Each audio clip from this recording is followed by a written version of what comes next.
오늘 성경 말씀은 요한복음 20장 24절에서 29절입니다. 도마에게 붙여진 가장 대표적인 별명은 의심 많은 도마입니다.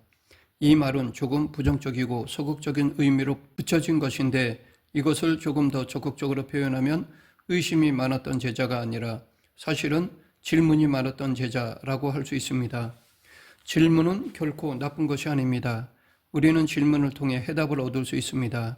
사실 질문을 잘하는 학생이 공부도 잘합니다. 그렇기 때문에 도마가 의심이 많은 제자였다고 부정적으로만 접근하기보다는 질문을 통해 대답을 얻고 예수님의 사역을 위해 자신을 드린 사람으로 봐야 할 것입니다. 또한 우리는 이 사람이 두 가지 이름으로 불렸다는 사실에 주목할 필요가 있습니다. 요한복음 21장 2절 시몬 베드로와 디두모라 하는 도마와 갈릴리 가나 사람 나다나엘과 세베대의 아들들과 또 다른 제자 둘이 함께 있더니, 여기서 우리는 그가 디두모라고 불리기도 했고 도마라고 불리기도 했다는 사실을 알 수 있습니다. 디두모라는 말은 헬라어이고 도마라는 말은 아람어, 즉 시리아어입니다. 예수님 당시에는 일반적으로 4개의 언어가 사용되었습니다. 로마 제국은 공식 문서에서 라틴어를 사용했는데 라틴어를 사용하는 사람은 국소수였기 때문에 국제적 상거래에 널리 사용되는 헬라어를 공용어로 사용하였습니다. 신약 성경이 헬라어로 기록된 것을 보더라도 당시 이스라엘 사람들이 국제 공용어였던 헬라어를 사용했음을 알 수 있습니다. 동시에 유대인들, 특히 북부 갈릴리 지역 사람들은 그 전 시대 국제 공용어인 아람어를 많이 섞어서 사용했고, 회당에서 구약 성경을 읽을 때는 거룩한 언어라고 하는 히브리어를 사용하였습니다. 이렇게 여러 언어들을 사용하던 당시 상황에 의해 그는 디두모 혹은 도마라고 불렸습니다. 이 모두 쌍둥이라는 뜻입니다. 그러면 왜 이름이 쌍둥이였을까요? 당연히 그가 쌍둥이였기 때문일 것입니다. 그러나 그의 쌍둥이 형제가 누구였는지는 알 수 없습니다. 성경은 그에 대해 말해주지 않습니다. 공감복음을 보면 12제자의 명단이 나오는데 그 명단에 당연히 도마가 포함되어 있지만 그의 행적이나 말에 대해서는 일체의 기록이 없고 이름만 나옵니다. 반면에 요한복음에는 도마의 행적과 말을 기록하고 있습니다. 우리는 요한복음에서 도마가 등장하는 3개의 본문을 발견할 수 있는데 이 3곳을 읽어보면 도마가 어떤 사람이었는지가 어느 정도 파악할 수 있습니다. 결론부터 말하면 도마는 기질상 아주 전형적이고 대표적인 우울질이라고 할 수 있습니다. 그의 기질 속에는 비관적인 측면이 있고 동시에 꼼꼼하고 섬세한 측면도 있습니다. 또한 완벽함을 추구하는 경향도 볼 수 있습니다. 모든 것을 잘 확인하고 철저히 행하려는 우울질에 속하는 유형이라고 할 수 있습니다. 요한복음의 그 3 본문을 살펴보면 첫째, 요한복음 11장 16절 디두모라고도 하는 도마가 다른 제자들에게 말하되 우리도 주와 함께 죽으러 가자 하니라 입니다.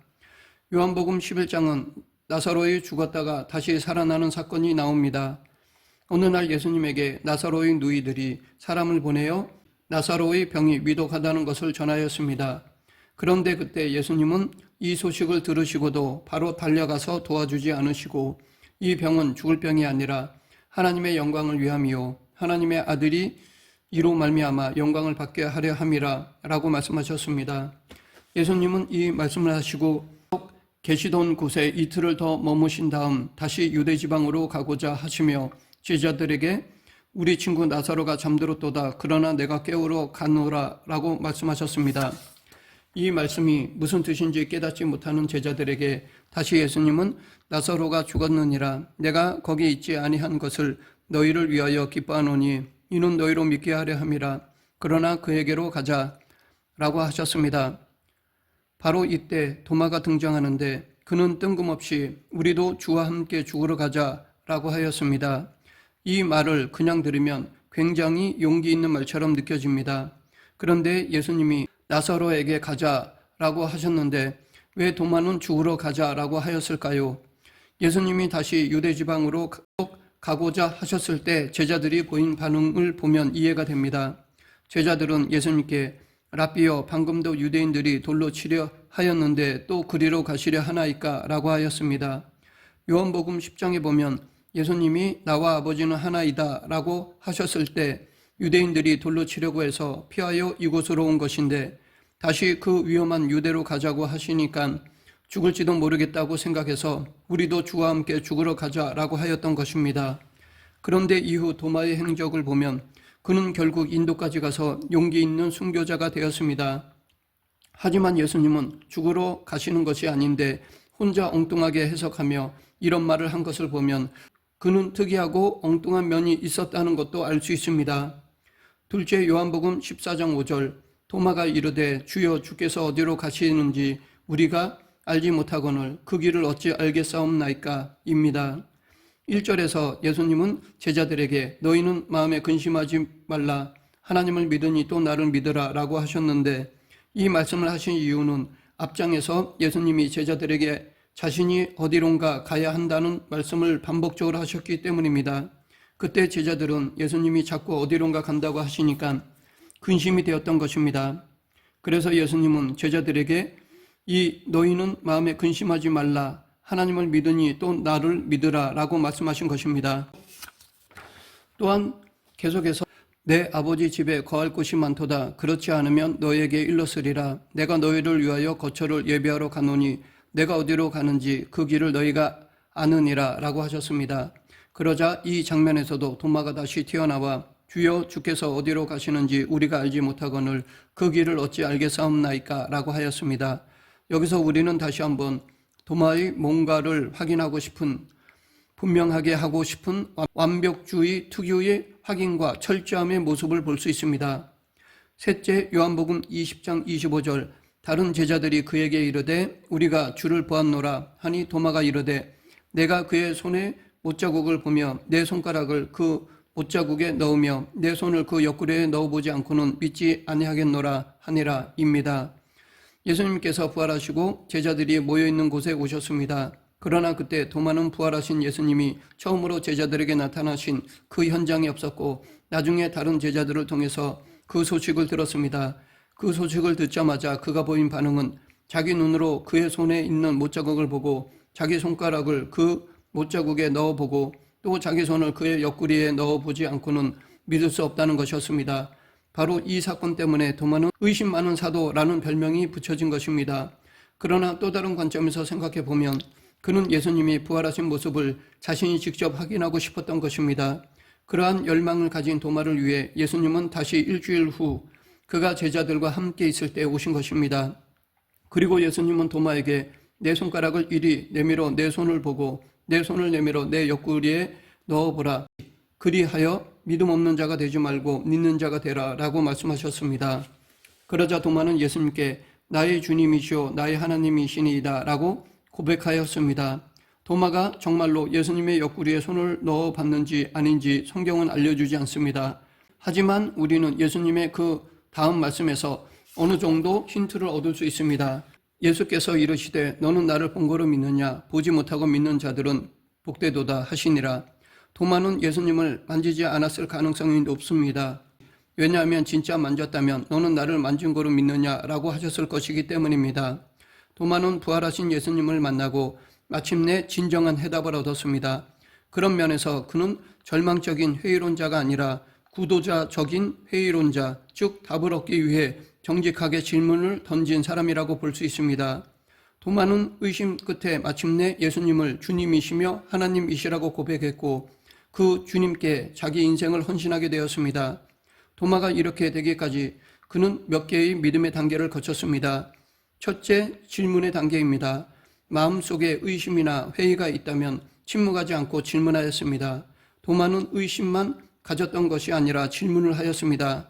그것이 그를 적극적인 구도자로 만들었습니다. 질문은 해답의 시작입니다. 도마는 질문을 통해 대답을 얻었고 우리도 도마의 질문으로 성경에 나오는 예수님의 유명한 말씀들을 얻었습니다.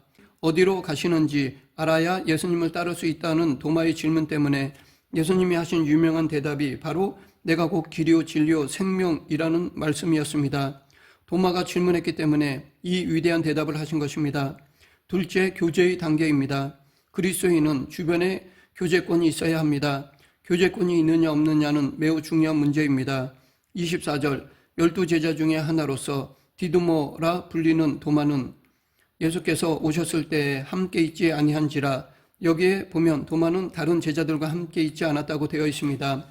그래서 부활하신 예수님이 오셨을 때 다른 제자들처럼 뵙지 못했고 부활하셨다는 소식을 듣고 의심하였습니다.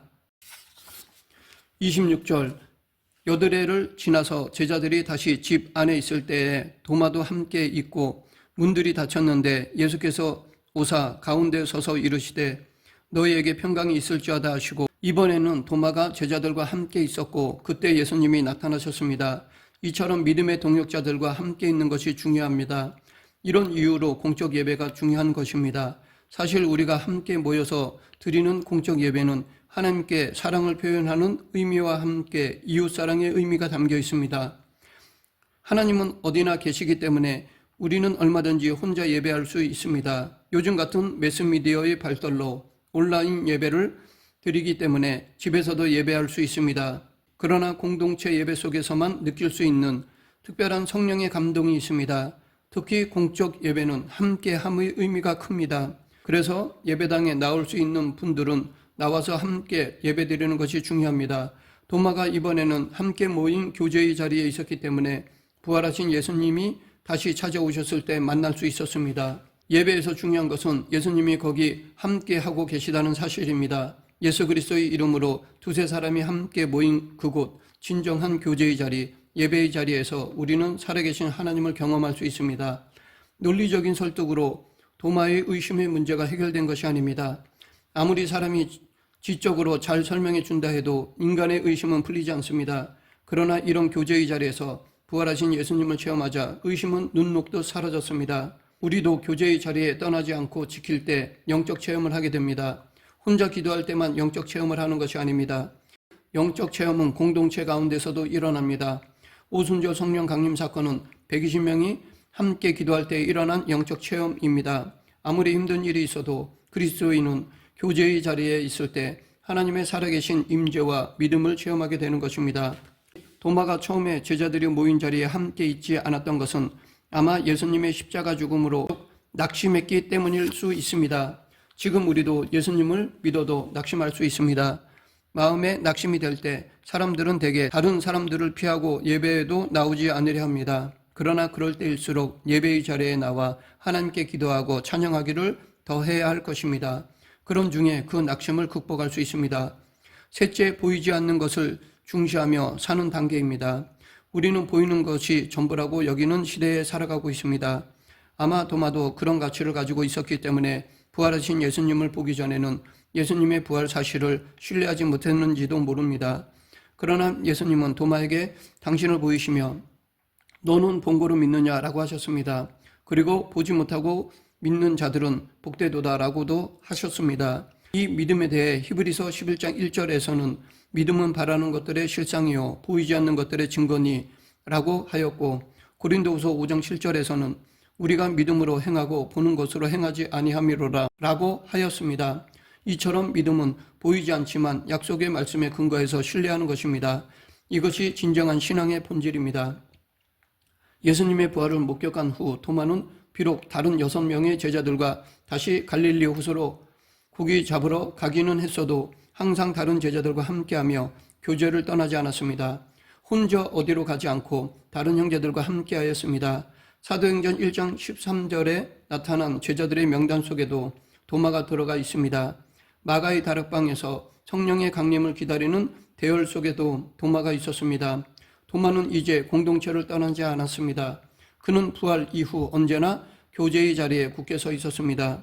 교회의 전승에 의하면 도마는 페르시아를 거쳐 인도로 갔습니다.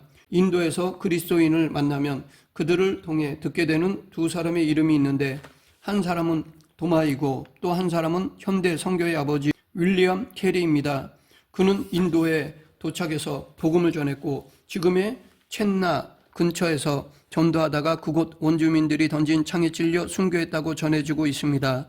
그는 찔림을 당하면서도 무릎을 꿇고 기도하며 주를 예배하나이다 이 한마디를 반복했다고 합니다.